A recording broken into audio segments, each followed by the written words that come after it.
Antes de empezar, suscríbete al canal y deja tu like. Me ayudas muchísimo a seguir trayendo más contenido. Ahora sí, comencemos. Trabajaba como masajista ciego. Como era bueno con las manos, tenía muchos clientes habituales que reservaban sesiones privadas a domicilio. Las propinas siempre eran increíbles.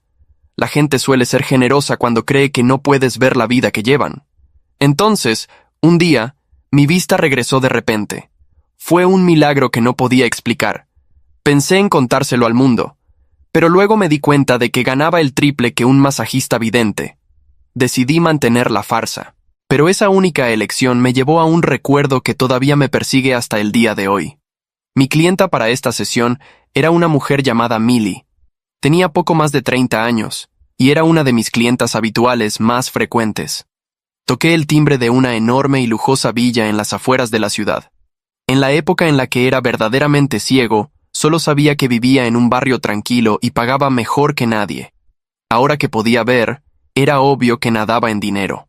¡Adelante! Una voz de mujer exclamó desde adentro mientras la puerta se abría con un clic. Entré y me quedé inmediatamente boquiabierto por lo que vi. Una mujer con un rostro increíblemente refinado estaba de pie ante mí. Tenía el pelo largo y ondulado y llevaba un atrevido tono de lápiz labial rojo que combinaba con sus uñas. Vestía un conjunto de descanso de seda muy fina color rosa pálido. Cuando era ciego, podía notar que tenía una complexión pequeña, y siempre la imaginé como una chica delicada y menuda. La realidad era exactamente la opuesta. Era verdaderamente deslumbrante. «Eres solo tú. Date prisa y entra», dijo Millie, agarrándome del brazo. Se dio la vuelta y se dirigió hacia el sofá de la sala de estar sin pensarlo 2 veces.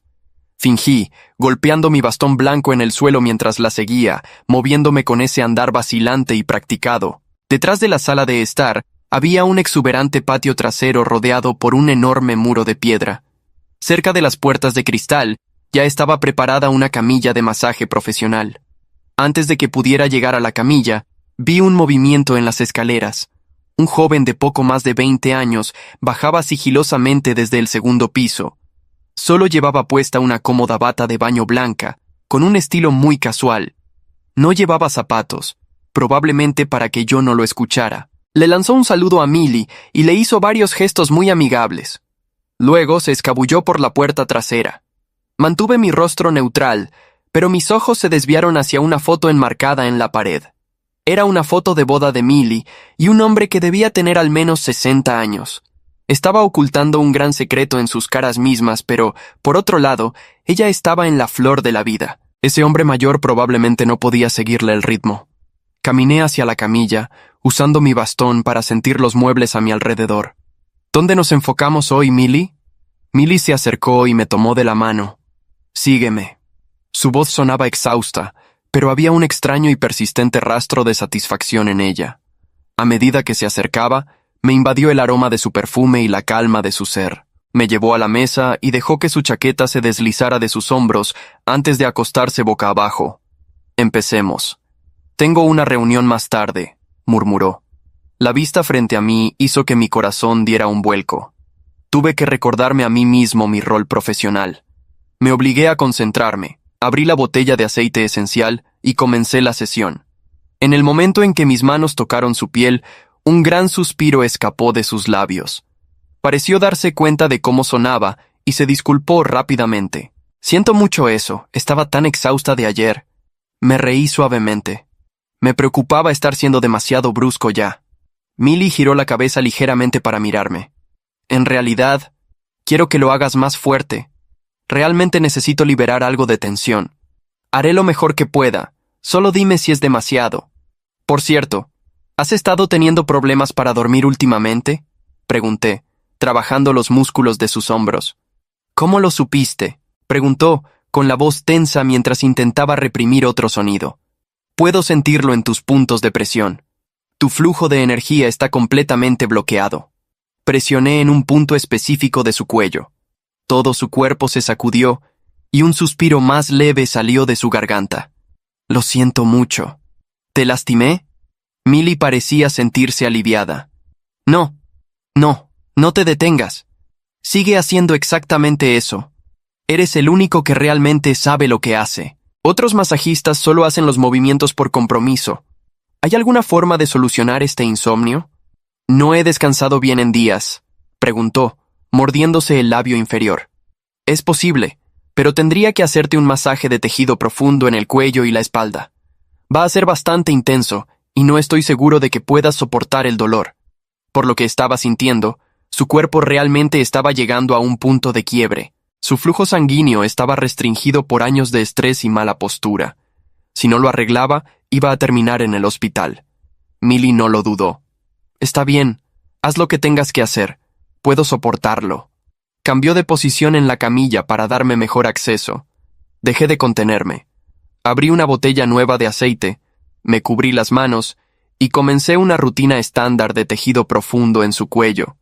Al principio, Millie no reaccionó mucho.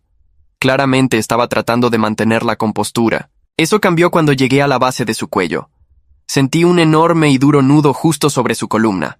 En el momento en que apliqué presión, ella soltó un jadeo agudo. Justo ahí. Está tan dolorido. Es como un dolor punzante. Ahora que había encontrado el origen del bloqueo, usé ambos pulgares para fijar el nudo y poco a poco trabajar la tensión hacia afuera. Después de unos 2 minutos, comenzaron a brillar gotas de sudor en su cuello y hombros. Una vez que terminé la serie de movimientos, supe que el trabajo estaba hecho por el día. Todo listo, Millie. Hemos terminado por hoy. ¿Ya? Preguntó, dándose la vuelta. Sus ojos estaban llorosos y parecían estar buscando algo más. No me atreví a mirarla por mucho tiempo. Agarré una toalla para secarme la cara y fingí que todo era normal. Sobre el insomnio, de verdad necesitas cuidarte. No exijas demasiado a tu cuerpo. Este masaje es solo una solución temporal. Eres un encanto por preocuparte, dijo. Se puso de pie. Una nube de perfume caro la seguía mientras se dirigía hacia las escaleras. Me siento toda pegajosa por el aceite. Voy a subir a darme una ducha. Parece que tú también estás sudando. Si te sientes incómodo, deberías subir y usar el lavabo. Mi corazón martilleaba contra mis costillas ante la repentina invitación. Se suponía que yo era ciego. Si me acercaba demasiado a ella en una ducha, había 0% de posibilidades de que pudiera guardar el secreto. ¿Me estaba poniendo a prueba? No podía decirlo.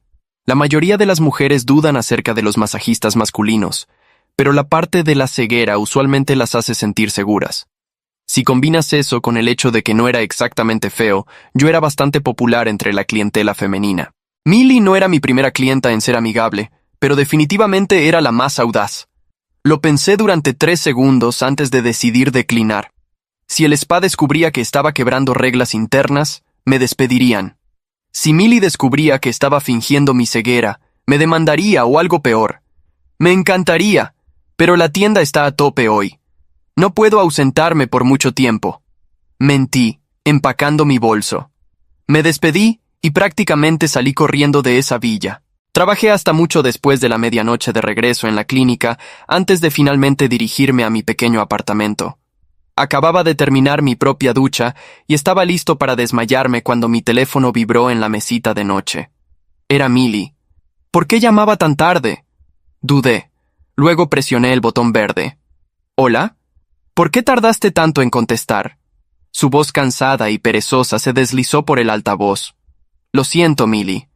Estaba a punto de meterme en la cama. Me tomó un minuto encontrar el teléfono. Ya sabes cómo es para mí. ¿Está todo bien? Uf. Es el mismo problema de siempre. Ese masaje ayudó por un rato, pero ahora que es de noche, no puedo dormir.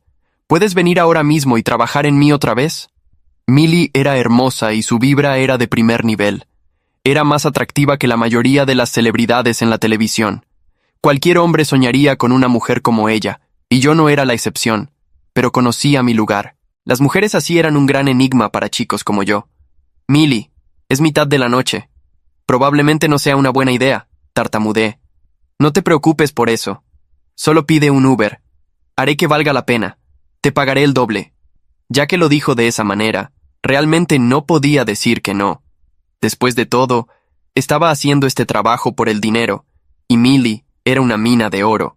Acepté, me vestí y regresé a la villa. No tenía idea de que esta única decisión estaba a punto de llevarme por un camino sin retorno. El Uber avanzaba por calles desiertas, mientras yo miraba por la ventanilla con ojos que todavía me costaba creer que funcionaban.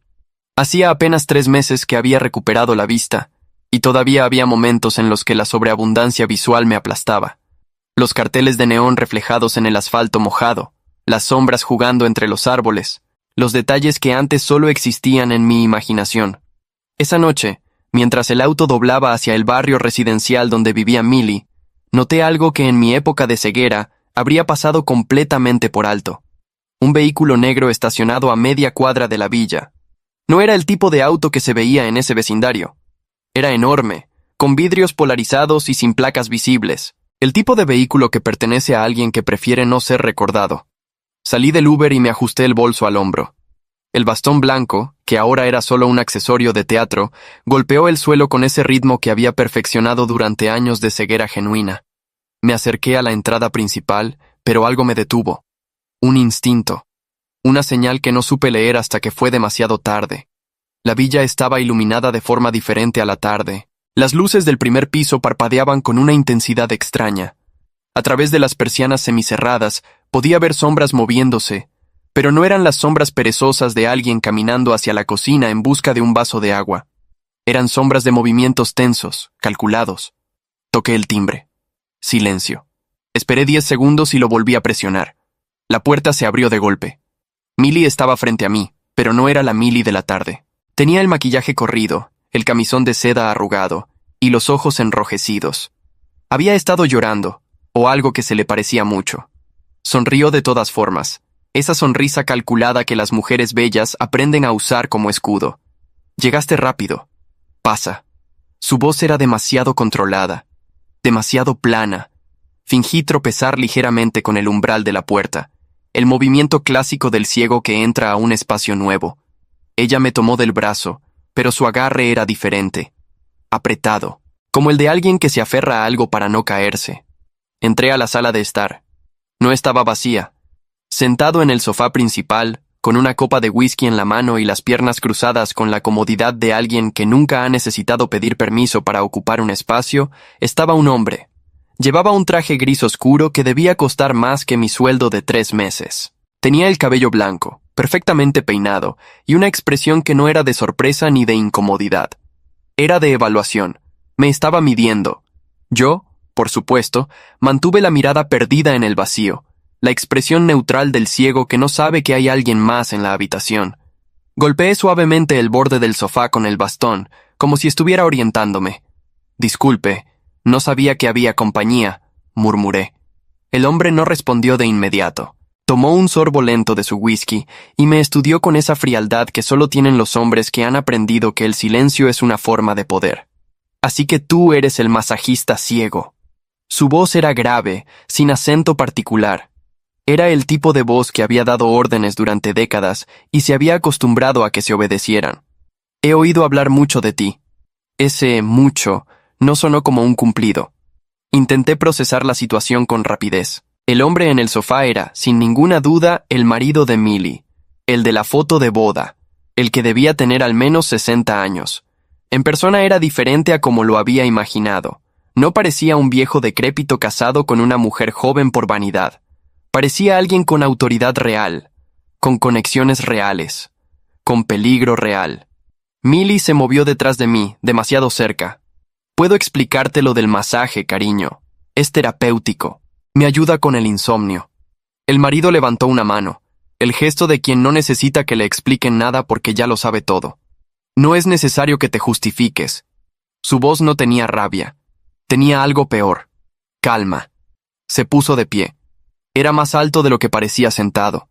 Se acercó a mí con ese andar tranquilo de quien sabe que el espacio le pertenece.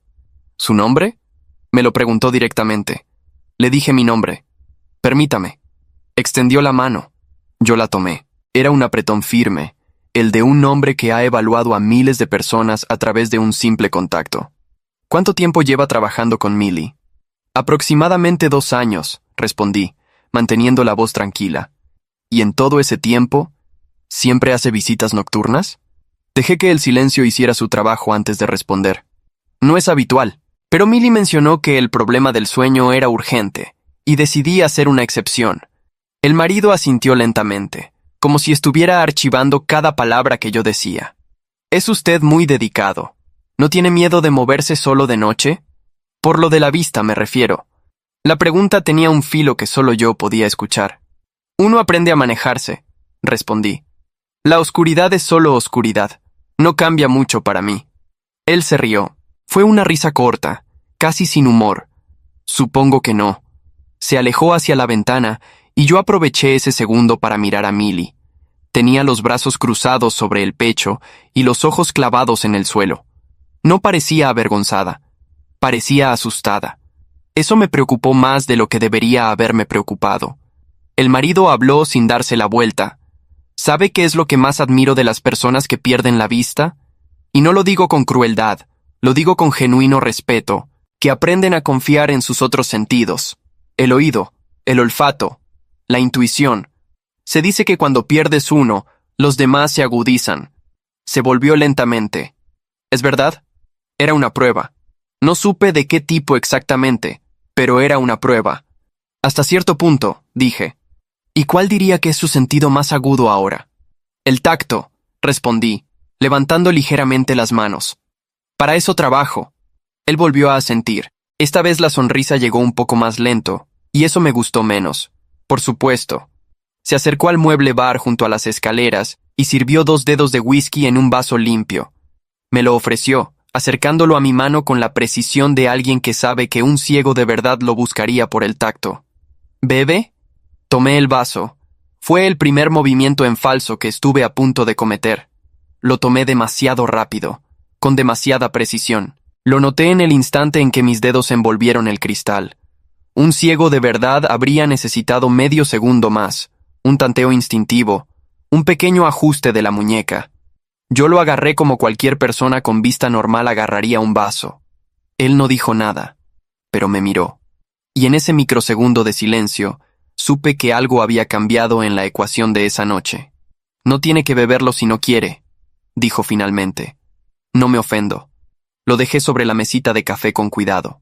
Prefiero tener las manos libres cuando trabajo, costumbre profesional. El marido se recostó de nuevo en el sofá y cruzó los brazos. Era el lenguaje corporal de alguien que acaba de tomar una decisión, aunque todavía no revelara cuál. Milly, cariño, dale al joven su espacio para que trabaje. Yo estaré en mi estudio. Milly levantó la mirada. Había algo en sus ojos, un mensaje que intentaba enviarme sin palabras. No supe descifrar si era un aviso o una disculpa. El marido subió las escaleras sin apresurarse, con la seguridad de quien sabe que el edificio entero le pertenece. En cuanto sus pasos desaparecieron, Milly se me acercó y bajó la voz casi hasta el susurro. Lo siento mucho. Llegó antes de lo que esperaba. No tendría que haberte llamado esta noche. ¿Está todo bien? ¿Hay algún problema? Se mordió el labio. No respondió de inmediato. Solo necesito que te quedes un momento. Por favor. Y si te pregunta algo más, solo confirma que vine al spa hace 2 años. Nada más. Eso era demasiada información. Demasiado contexto para una simple sesión de masajes nocturnos. Caminé hacia la camilla y saqué mi botella de aceite con movimientos lentos y deliberados. Ese ritual automatizado que daba a mis manos algo que hacer mientras mi mente procesaba la situación a toda velocidad. Había algo en esa villa que no cuadraba. El marido había llegado antes de lo esperado, lo que implicaba que Milly sabía su horario. Lo que implicaba que los encuentros con el joven de la bata habían ocurrido antes, en ventanas de tiempo cuidadosamente calculadas. Lo que implicaba que esto no era una infidelidad impulsiva, era algo organizado. Milly se recostó en la camilla, pero esta vez sin el abandono relajado de la tarde. Su cuerpo estaba rígido. No era la tensión del estrés acumulado, era la tensión de alguien que espera que algo suceda. ¿Lista?, pregunté posando las manos sobre sus hombros. Sí, murmuró. Necesito que te quedes al menos 1 hora. Por favor. Mis dedos encontraron el mismo nudo de la tarde, pero esta vez Milly no hizo ningún sonido. Tenía los ojos abiertos, mirando hacia la puerta de cristal que daba al patio oscuro. Estaba escuchando. Arriba, los pasos del marido cruzaban de un lado al otro de su estudio con un ritmo regular, como el de alguien que habla por teléfono en voz baja. No me tomó mucho tiempo entender que Milly no me había llamado por el insomnio. Me había llamado como coartada. y yo había aceptado sin saber para qué. Eso significaba que ahora éramos cómplices. ¿En qué exactamente? Eso todavía no lo sabía. Pero 20 minutos después, cuando el ruido de pasos arriba se detuvo de repente y el silencio cayó sobre la villa como una losa de piedra, comprendí que estaba a punto de descubrirlo de la peor manera posible. El silencio duró exactamente 47 segundos. Los conté. Cuando eres ciego de verdad, aprendes que el silencio tiene texturas. El silencio de una habitación vacía es diferente al silencio de una habitación con alguien dentro. Y el silencio que cayó sobre esa villa no era el de un hombre que había dejado de caminar porque se había sentado. Era el silencio de alguien que había encontrado algo y había parado a procesarlo. Milly lo sintió también. Sus músculos, que yo seguía trabajando con movimientos mecánicos, se tensaron hasta quedar duros como madera bajo mis dedos. Contuvo la respiración. Arriba, nada. Luego, un cajón, abriéndose. Luego, cerrándose. Luego, silencio otra vez. Milly exhaló en un hilo tan fino que más que respiración parecía resignación. ¿Debería irme?, murmuré, inclinándome levemente hacia ella. No, susurró. Si te vas ahora es peor. Necesito que sigas. Por favor. Seguí. Mis manos hacían su trabajo con automatismo, mientras mi mente construía el mapa de lo que tenía delante. El hombre del traje gris no era un marido celoso en el sentido ordinario. Los maridos celosos gritan, confrontan, tiran cosas. Este hombre había subido las escaleras con la calma de quien no necesita confirmar lo que ya sabe, solo decidir cuándo actuar. Ese tipo de frialdad no se improvisa, se cultiva. Y eso me decía más sobre él que cualquier conversación. Estaba procesando el siguiente movimiento cuando escuché sus pasos en la escalera nuevamente. Lentos, deliberados. El sonido de alguien que ya no tiene prisa porque el tiempo trabaja para él. Apareció en el umbral de la sala de estar. Desde mi posición junto a la camilla, podía verlo perfectamente. Llevaba en la mano un teléfono. No el suyo, uno más pequeño, de pantalla rota en la esquina inferior derecha. Lo sostenía entre los dedos con la delicadeza de quien manipula algo que podría romperse o explotar. Lo dejó sobre la mesa de centro sin decir nada. Milly no se movió, pero yo vi cómo los músculos de su espalda se contraían en una ola que empezaba en los hombros y terminaba en la cintura. El tipo de reacción que el cuerpo tiene cuando reconoce una amenaza que ya conoce. Ese teléfono significaba algo. ¿Terminaron?, preguntó el marido. Su voz era tan neutral que resultaba aterradora. Casi, respondí. Unos minutos más. Tómense su tiempo.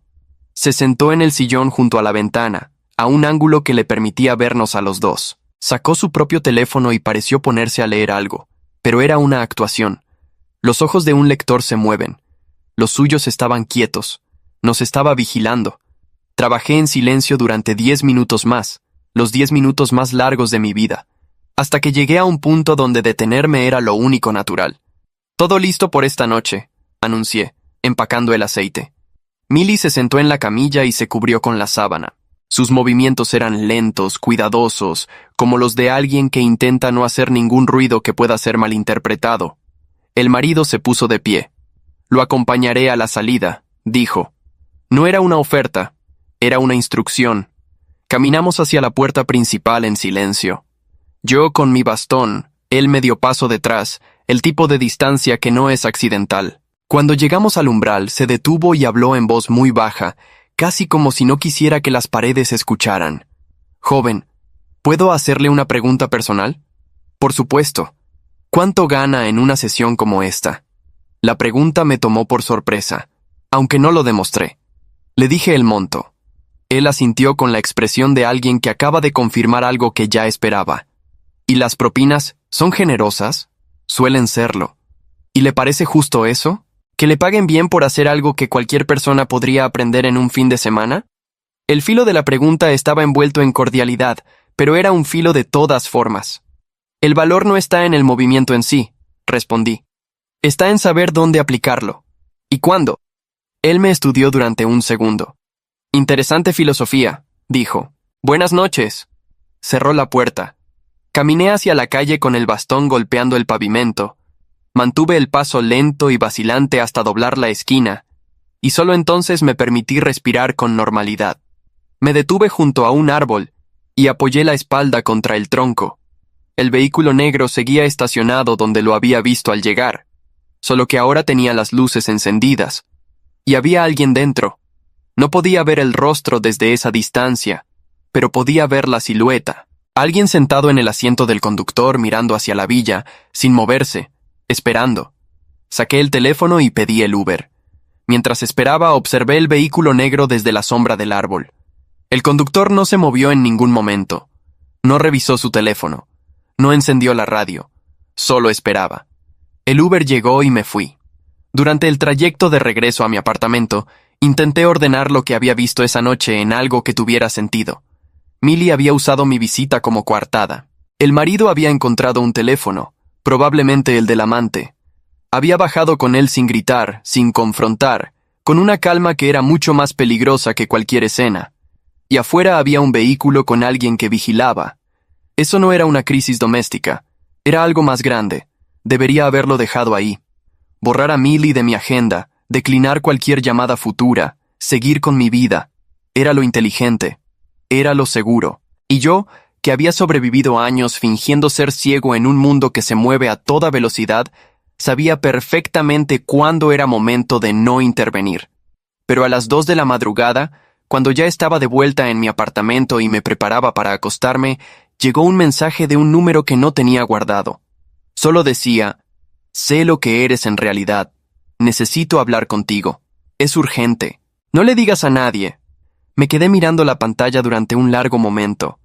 Era el número de Millie, pero el estilo del mensaje no era de Millie. Era demasiado directo, demasiado preciso, sin la cadencia sensual con la que ella hablaba habitualmente, como si alguien más hubiera escrito ese mensaje usando su teléfono, o como si Millie, por primera vez esa noche, estuviera hablando sin actuación. Sé lo que eres en realidad.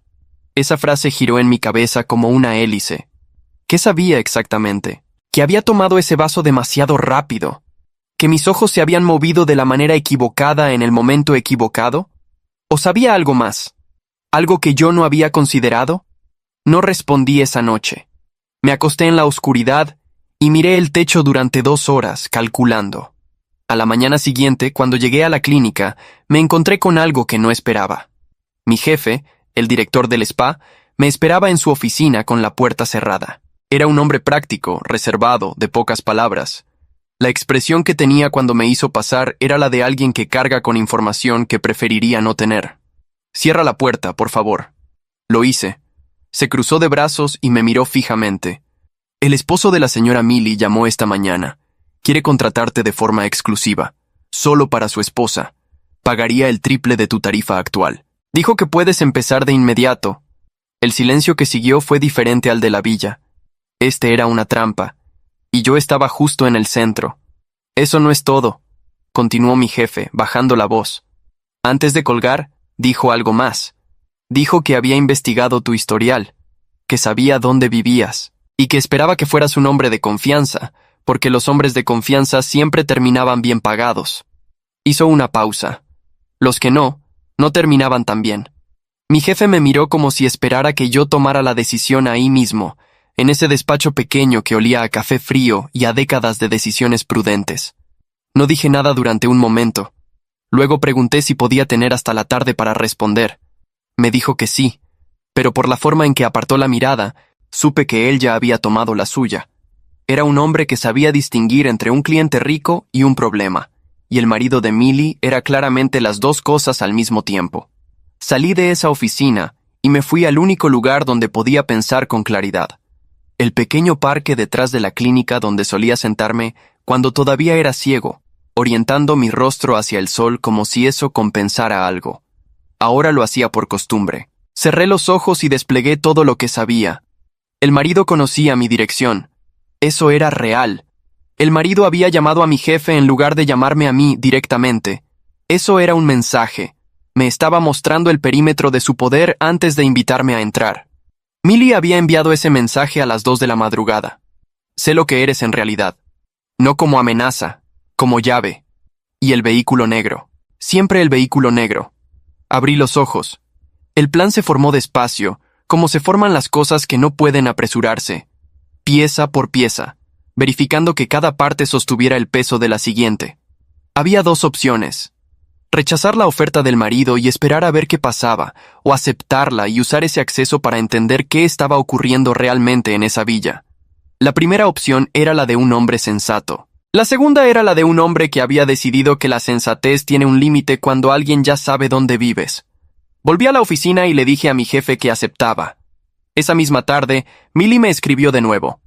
Esta vez desde un número diferente, un número nuevo que no tenía historial. El mensaje era corto: Cafetería Viento Norte. Mañana, 10 a.m. Ven sin bastón, sin bastón. Eso lo decía todo. Llegué puntual. La cafetería era discreta, de esas que no tienen presencia en redes sociales y que viven de la clientela de siempre.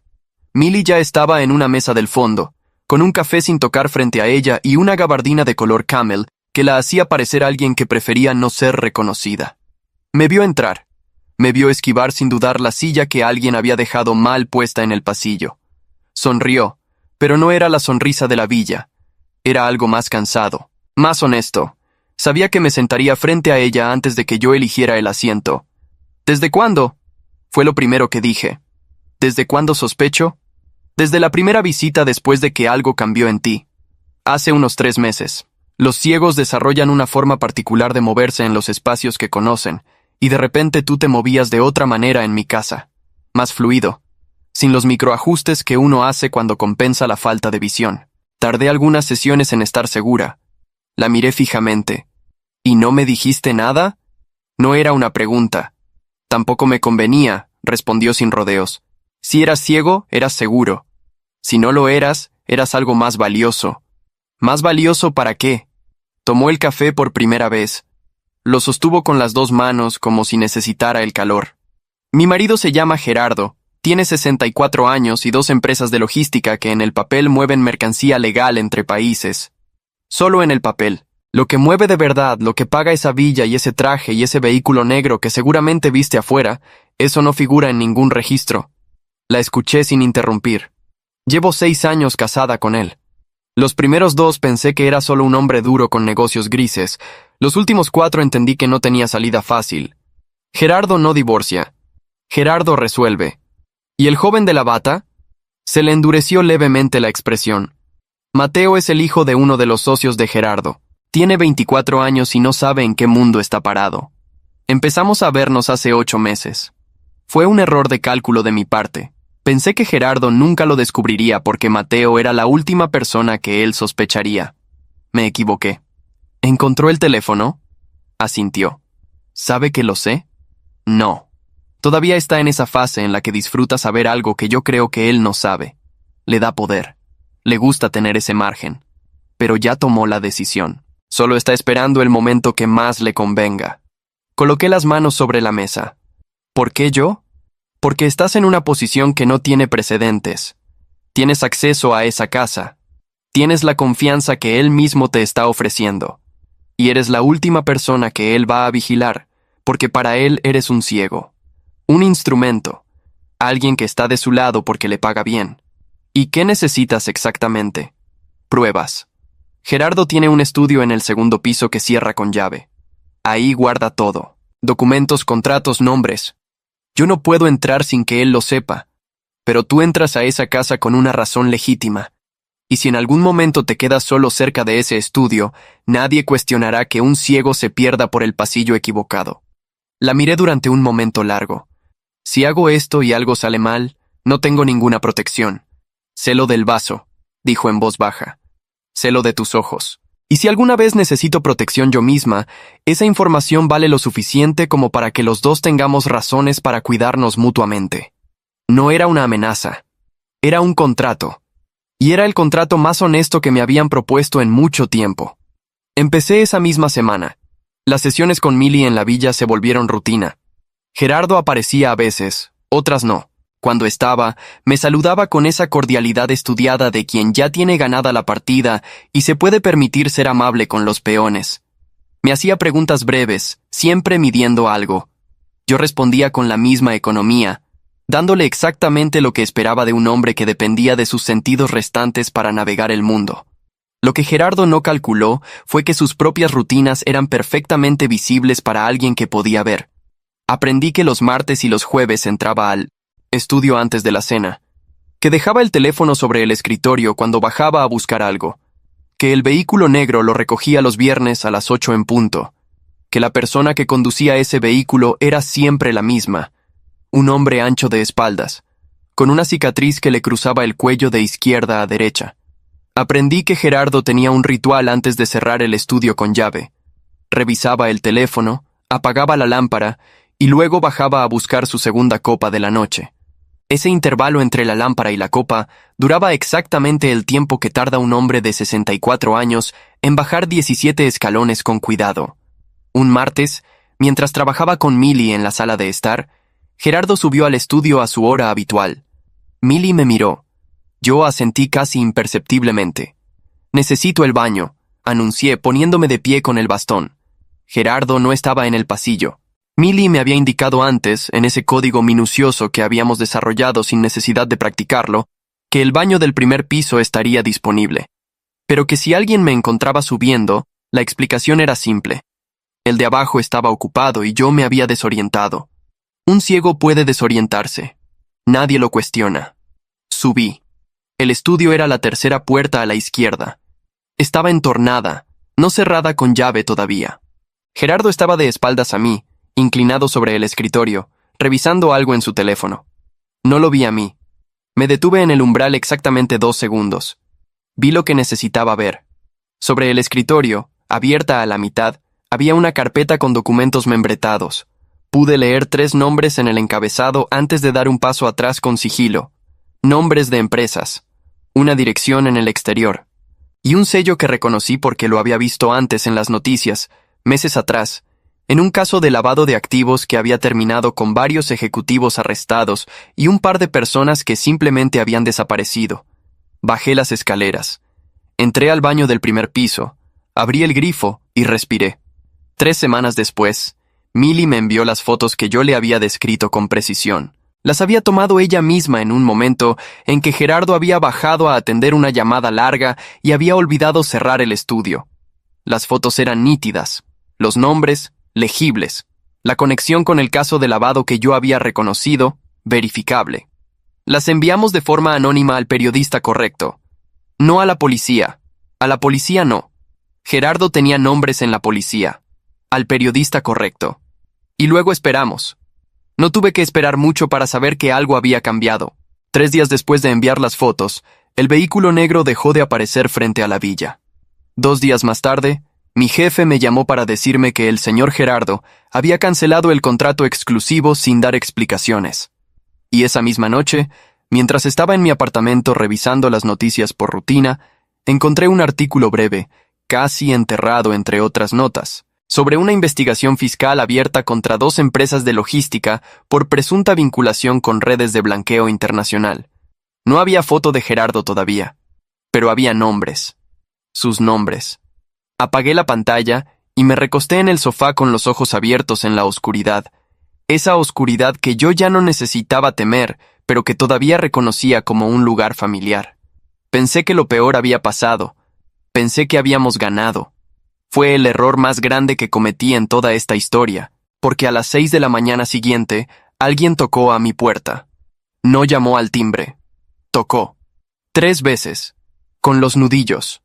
El sonido tranquilo y espaciado de alguien que sabe que voy a abrir. Miré por la mirilla. Era el hombre de la cicatriz en el cuello. Abrí la puerta. El hombre de la cicatriz era más grande de cerca. Llenaba el marco como si hubiera sido diseñado para intimidar espacios pequeños. Me miró con esos ojos planos que tienen las personas que han aprendido a no sentir nada en particular frente al miedo ajeno. Luego bajó la vista hacia mis manos. No llevaba el bastón. Lo vi procesar ese detalle. Lo vi guardarlo. «Tengo un mensaje de parte del señor Gerardo», dijo. «Escucho que lo que usted hizo tiene consecuencias. Que los periodistas pueden publicar lo que quieran, pero que hay cosas que no se resuelven en los periódicos». Asentí despacio. «Dígale al señor Gerardo que lo entiendo perfectamente. Y dígale también que revise su correo electrónico. El personal. No el corporativo». El hombre frunció el ceño levemente. Cerré la puerta. Me senté en el sofá y esperé con una calma que no era valentía sino cálculo. porque lo que el hombre de la cicatriz no sabía, lo que Gerardo todavía no sabía, era que las fotos que Milly había enviado al periodista eran solo la mitad del material. La otra mitad, grabaciones de audio de conversaciones en esa villa que yo había capturado en silencio con el teléfono dentro del bolso de los aceites, había sido enviada 3 días antes a una dirección de correo que pertenecía a un fiscal que llevaba 2 años intentando abrir ese caso sin pruebas suficientes. Yo se las había dado. Gerardo podía silenciar periodistas. Tenía práctica, pero no podía silenciar un expediente judicial que ya tenía número de causa. A las 4 de esa tarde, el artículo dejó de ser una nota pequeña y pasó a ser titular. A las 6, las imágenes de Gerardo entrando a un edificio de tribunales flanqueado por 2 agentes estaban en todos los canales. Caminaba erguido todavía, con ese porte de quien no acepta que el suelo se ha movido bajo sus pies. Pero sus ojos, los vi en la pantalla. Sus ojos tenían la expresión de alguien que por primera vez en décadas no controla lo que viene después. Milly me escribió esa noche. Solo 3 palabras. Ya estoy fuera. No respondí. No hacía falta. Hay algo que nunca le conté a nadie de todo esto. Ni al fiscal, ni al periodista, ni siquiera a Milly. Cuando recuperé la vista, mi primer instinto fue exactamente el que cualquiera hubiera tenido. Contarlo, celebrarlo, volver a ser visible en el mundo de la misma manera en que era visible antes. Pero elegí el silencio. Y durante meses me dije que lo hacía por dinero, que era pragmatismo, que un ciego gana más que un vidente en ese oficio particular, y que eso era razón suficiente. Mentira. La verdad es que tenía miedo. Miedo de volver a ser ordinario. Miedo de que sin la ceguera ya no fuera interesante, ya no fuera especial, ya no fuera el que todos recordaban. La discapacidad se había convertido en mi identidad, y yo me había aferrado a ella mucho después de que dejara de ser real. Gerardo me subestimó porque me veía como un ciego. Pero yo también me había subestimado a mí mismo por la misma razón. Lo que aprendí en esa villa, en ese pasillo, mirando documentos que nadie esperaba que yo pudiera leer, es que el poder real no está en lo que los demás creen que eres. Está en lo que tú sabes que eres, y en la disciplina de no desperdiciar esa diferencia. Gerardo tenía dinero, conexiones e influencia. Yo tenía un par de ojos que nadie sabía que funcionaban y la paciencia de alguien que había aprendido a moverse en la oscuridad. Ganó la oscuridad. No porque la oscuridad sea más fuerte, sino porque el arrogante siempre comete el mismo error. Subestima lo que no comprende. Meses después renuncié al spa, declaré mi recuperación visual y empecé de nuevo, sin bastón, sin actuación, con todo lo que sabía hacer con las manos y con la cabeza, esta vez sin tener que esconder ninguna de las 2 cosas. Todavía pienso en Milly. Espero que esté bien. Y a veces, cuando alguien me subestima, cuando alguien me mira y decide que no soy una amenaza, sonrío en silencio y recuerdo lo que aprendí en aquella villa a medianoche. La persona más peligrosa de la sala no es la que grita más fuerte, es la que nadie está vigilando.